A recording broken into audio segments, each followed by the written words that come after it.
bakandagura umubiri wose, amabere bayakanda muri masaje. Cyahiye umutwe, gishya n'ikibuno, ndikicara hamwe. Iki giti ntigitinya guca inyuma y'umugabo, ntigitinya guca inyuma y'umugabo cyangwa umugore cyashatse, ntigitinya gukora ibizira. Tangizo ku mazuru, iminwa usiga nk'umununi w'intuza, nikoye inzara ari ngizikizu, nikoye impanda nivuga. Uzasanganira Kristo ari ukomeze, wambara kora, wambara kamini, uri kwambara ubusa. Abandi bari kugambanirana, mukamena amaraso atariho urubanza. Cyahiye umutwe, gishya n'ikibuno. Uwiteka araje kubaranwa namwe. Ntari yambwiye ngo mbabwire ngo Uwiteka ariyiziye, buri wese yitegura, bari gutegura raporo y'intama yaragijwe umukumbi, aho wahawe kuragira hose. Ni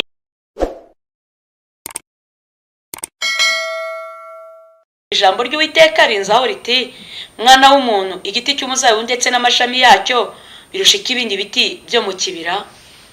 Ni ukuri kuba uri umurokore ukaba usenga ukumva Imana ivuga, urushika abasenga batumva Imana ivuga. Igiti cy'umuzabibu murushika ibindi biti byose byo mu kibira. Murushiki umuzabibu, urushiki inturusu, urushiki avoka ko nazo ari imbuto, urushiki amaronje. Kuba Imana ivugana natwe tukumva ijwi ry'Uwiteka, abandi bakubita imbanga hasi kangahe, Imana ntivugane nabo, ntibahereze umwuka w'Imana, kandi nabo murushika ibindi biti byose byo mu kibira. Ngo mbese hari uwagishakamo ibisate ngo abikoreshe, cyangwa se umuntu yakibazamo agati ko kumanikaho ikintu?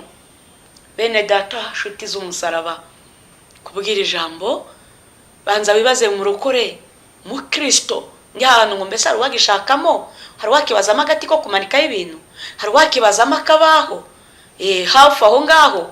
Banza wibaze ngo impamvu Imana ikwitayeho mu Kristo ikakurinda ibyago n'amakuba, abandi bakaba barapfuye ugasigara 94 ukasigara, abagahunga wewe ukabona urarurokotse ukagaruka, nawe warahunze. Imana igutegereje kuzakubazamo imbaho n'agati ko kumanikaho imyenda. Ubona umusaruro Imana igutegereje mari uwuhe? Nta kindi umuzabibu ukeneweho, cyangwa se navuga itunda rya marakuca. Nta kindi undi musaruro ni amatunda, kuko umuzabibu nabonye amafoto bene data hirya no hino ku isi banywereza amafoto, nabonye utabazamo urubaho. Nta kindi utegerejwemo uretse imbuto gusa. Kubaza itunda rya marakuca nahi wacu tutabona imizabibu, nubwo wabyibuhute nta wabazamo urubaho. Nukuri igitegerejwe muri ryo tunda rya marakuca hategerejwemo amatunda gusa, nta kindi. Nuko noneho umva uko Uwiteka avuga, ngo dore bagitaye mu muriro nk'inkwi, umutwe wacyo n'ikibuno cyacyo birashirira, kandi hagati yacyo naho harashya, mbese cyagira icyo kimara? Dore bagitaye mu muriro wacyo, bagitaye mu muriro nk'inkwi, umutwe wacyo n'ikibuno cyacyo kirashirira, hagati yacyo harashya. Umutwe warashiririye w'iki giti, ntabwo kigitekereza neza, nta bwenge kikigira. Reka da, umutwe ubwenge bwaragiye, umutwe warahiye. Icyerekezo ni amaturo gusa, ni agafaranga. Umutwe warahiye. Niba ari n'igiti cy'abashumba, raporo ni kashi, ntabwo ari raporo ku mukumbi, raporo ni amafaranga. Umutwe warahiye ndigikimenya ikibanza ngo kimenye igiheruka, nigishake kibe ari n'igiti aho uri hose, waba uri n'umuyobozi aho wicaye hose, wibuke ko Imana yahakwicaje. Hari abo mwiganye babuze akazi, zirikana ko weho Imana yahakwicaje ngo gira umumaro mu gihe gisa nk'iki. Ndibuka muri Matayo aho Yesu yabwiye abigishwa be, ntumba ari 27:16 havuga ngo nuko rero mugende mu mahanga yose yo mu isi mujye guhindura abantu mwigishwa banjye.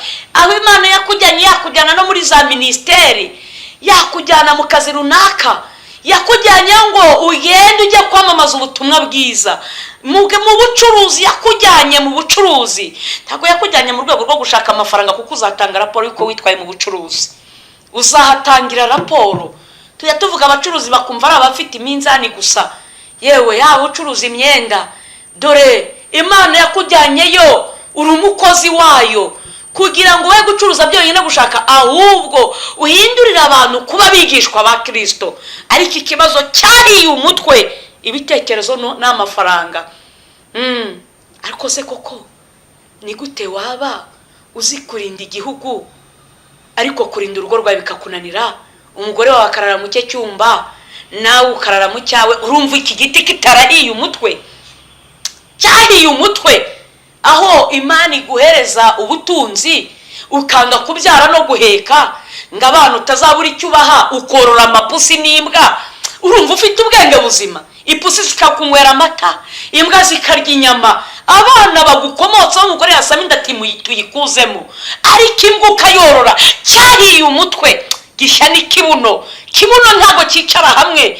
Reka damu kirajya mu tubyiniro muri massage, ntutinye kwambarira isi ubusa, bakandagura umubiri wose, amabere bayakanda muri massage. Cyahiye umutwe. Gishya n'ikibuno ntikicara hamwe.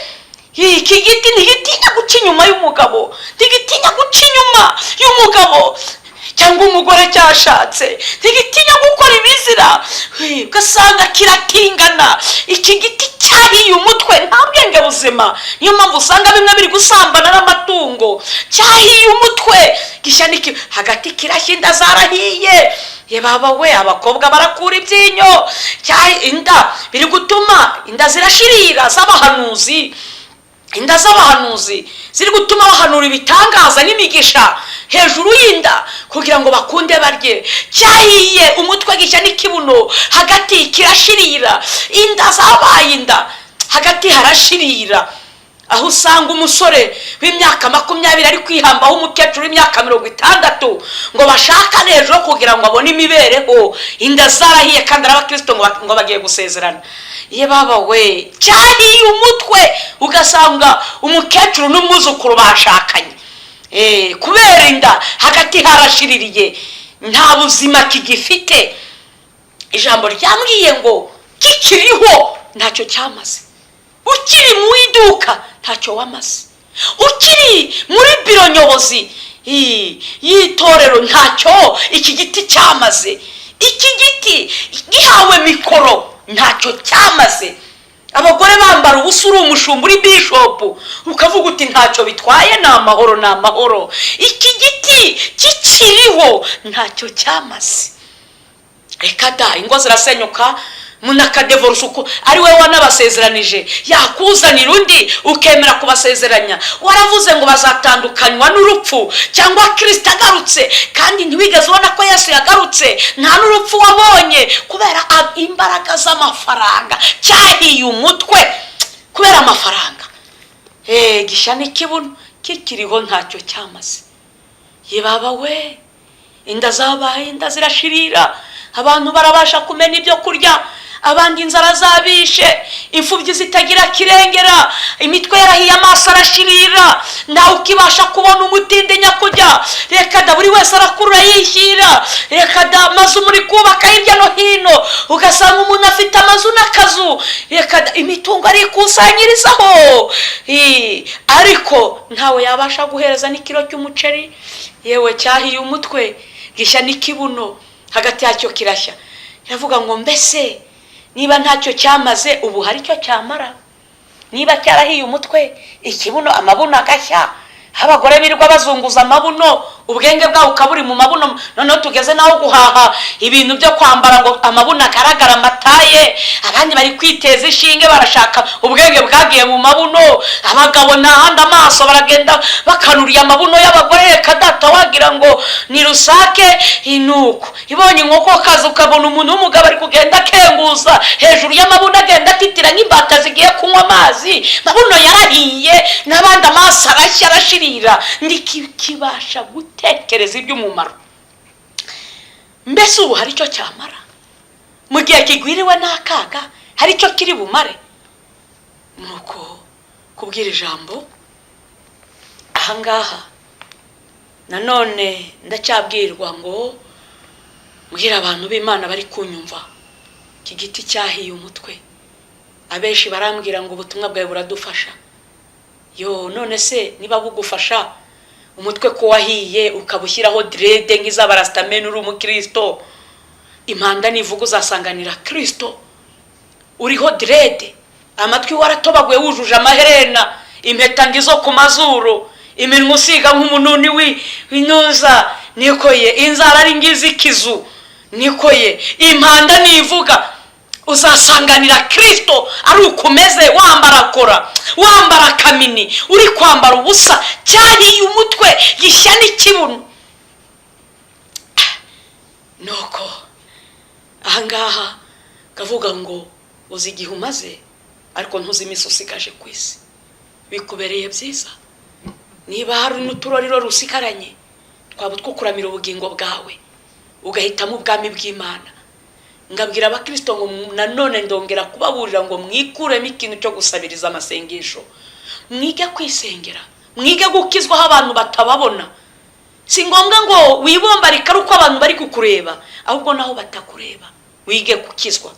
Turi mu minsi igiti icy'umuzabibu cyahiye umutwe, aho urgusanga hari udukorosi tumwe na tumwe, amave n'utubari, harimo ibyumba by'abashumba n'abapasiteri bari kunyweramo za mitsingi, bari kunyweramo za kambuca, abapasiteri bari kuzuye isindwe, hari abakristo bari kurya itabi ry'urumogi, ijisho ry'Uwiteka ryarabibonye.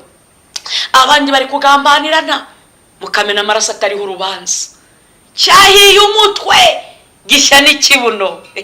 Uwiteka araje kubaranwa namwe. Ntaribagirwa kukitwa abatambye abashumba, Imana yambwiye ngo mbabwire ngo uko muri gushishikarira amaraporo y'amafaranga, yambwiye ngo mbabwire ngo Uwiteka ariyiziye buri wese yitegura, bari gutegura raporo y'intama yaragijwe umukumbi, aho wahawe kuragira hose. Niba utararahawe ukishoramo, witegure gutanga iyo raporo y'umukumbi, uko Imana igiye kukubaza umukumbi intama zayo.